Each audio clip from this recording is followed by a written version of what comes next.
안녕하세요. 세상의 모든 요리 딩크입니다.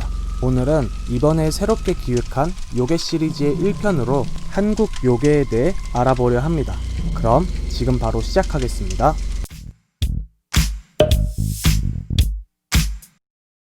요괴.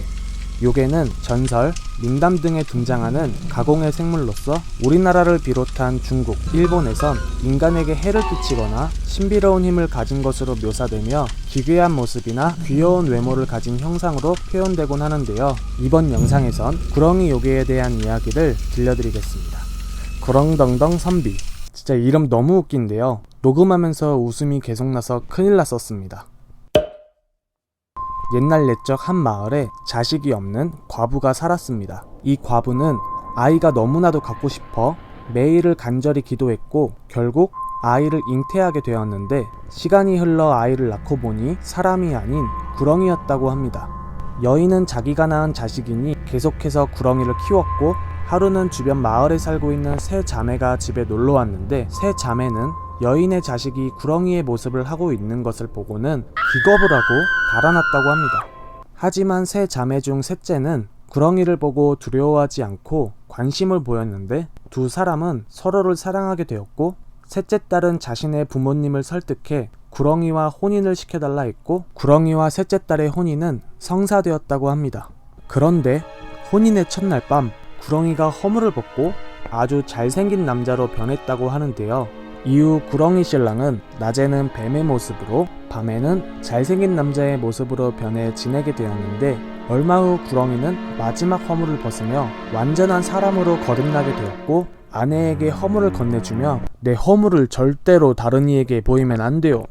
명심하시오 라는 말을 남기고 과거 시험을 치르러 한양으로 떠났지만 이를 알아차린 두 언니가 허물을 빼앗아 불태우게 되었고 한양으로 떠난 구렁이 신랑은 자신의 허물이 타는 냄새를 맡고 이 여자가 내 말을 무시하고 왜 허물을 태워?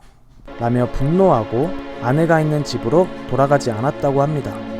아내는 구렁이 신랑이 돌아오지 않자 신랑을 찾으러 길을 떠났고 행인들이나 날아가는 까치에게 구렁이 신랑의 행적을 물어 결국 신랑이 살고 있는 지하세계까지 들어가게 되었다고 합니다. 근데 왜 구렁이 신랑은 지하세계로 가서 살게 된 걸까요? 의문입니다. 아무튼 지하세계에서 여인은 신랑을 찾았지만 구렁이 신랑은 이미 다른 여자와 재혼을 한 상태였고 허물을 태운 것이 자신이 아니라는 말과 함께 억울함을 호소했지만 구렁이 신랑은 들은 채도 하지 않았다고 합니다. 그렇게 계속해서 자신의 진심을 비추다 보니 결국 구렁이 신랑은 지금 내 아내와 둘이 내기를 해서 이기면 다시 그대에게 돌아가겠소 라며 조건을 걸었는데 그 조건은 지하세계로 물 길어오기, 호랑이의 눈썹 뽑아오기 같은 말도 안 되는 것들이었지만 여인은 모든 내기에서 이기게 되었고 결국 구렁이 신랑은 여인에게 돌아가 다시 행복하게 살았다고 합니다. 두 번째 재혼한 여자는 어떻게 되었냐고요?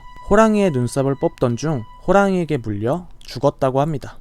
구렁이 신랑은 다시 집으로 돌아와 자신의 허물을 불태운 두 여인에게 큰 벌을 내리게 되었고 그렇게 이야기는 끝이 납니다. 이게 뭔가 싶을 정도로 황당해 보이는 설화지만 이 설화는 옛날 옛적 우리네 여인들이 사회에서 어떤 위치에 있었는지를 잘 보여주고 있는 이야기라고 하는데요. 시대가 분명하진 않지만 당시의 여인들이 남편의 핍박 속에 살았다는, 그럼에도 불구하고 힘든 고난을 이기고 자신의 가정을 지켜왔다는 함축적인 의미를 담고 있습니다. 지금이라면 아주 큰일 날 이야기죠. 오늘은 이렇게 구렁덩덩 선비 이야기를 해봤는데요. 재밌게 보셨다면 좋아요와 구독도 부탁드리겠습니다. 세상의 모든 요리 딩크의 한국 요괴의 첫 번째 이야기 구렁덩덩 선비는 여기서 마치도록 하겠습니다. 궁금하신 소재나 이야기가 있으시다면 언제든 댓글로 문의 주시면 최대한 만들어 보여드릴 수 있도록 노력하겠습니다. 감사합니다.